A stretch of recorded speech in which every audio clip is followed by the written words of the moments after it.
Now we move to New Year's Eve, Tuesday, December 31st, and the first game of 4 games on New Year's Eve.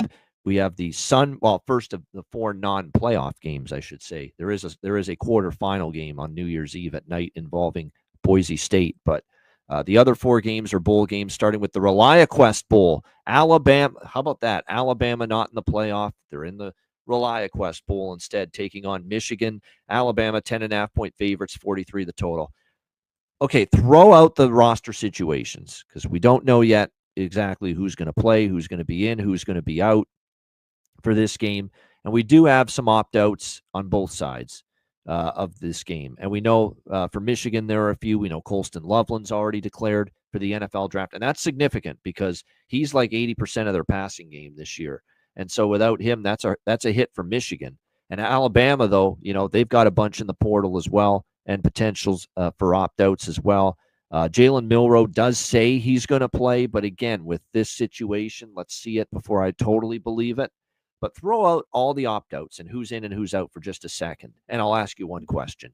How the hell can you lay 10.5 with Alabama with the disappointment of not making the playoff? Just that alone. How can you do it? I can't. So a priorium, this is either I bet Michigan plus 10.5 or I pass. I will not, and I cannot lay 10.5 here with Alabama. C-Mac, what do you think? And it's come down, from the opening number. I mean, it's just, you're supposed to be all these years, and then they make 12 team, and you can't get there? How are you not disappointed? How are you not looking at this as God, we got to play in the Reliaquest Bowl? How do you not have that kind of a thought process if you're Alabama? I think Michigan's a little disappointed too, but they're not the favorite here. We're laying 13. It's now 10.5. I mean, Michigan here. There's going to be all the opt-outs. These kids are going to be going to the draft. We know it's Alabama and Michigan, so it's a wait and see. But it looks like for Alabama, at least some of these starters, of course, will be going. Michigan can't throw it. For some reason, I think they're in this game. I think they're like the defense can keep it. The disappointment in Alabama.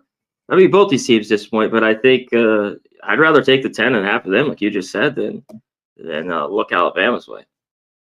Yeah, I know they played all right in the Iron Bowl. Alabama, solid win, 28-14. But I'll say this: but that's the Iron Bowl, though. I mean, they got to beat. That's a pretty big game. Yeah, Michigan was competitive with Indiana. I thought against Oregon, even in that game, they could have been. It wasn't as bad as the final score indicated. Indiana, they only lost by 5. They covered. They destroyed Northwestern. We know the big upset against Ohio State in the regular season finale. And, yeah, he still throws a couple of just interceptions that make you scratch your head. But even Davis Warren played okay at times. They were able to run the ball decently with Mullings and Edwards. It is going to hurt that they're without Loveland. I will say that because now they're going to be more lack of it's not a great receiving core for Michigan. And now you take away by far your best pass catcher. And even though he's a tight end, he's better than anything they had at receiver, Loveland. So that is a loss for them, but it's still Michigan or pass. I can't outlay 10.5 in this spot with Alabama.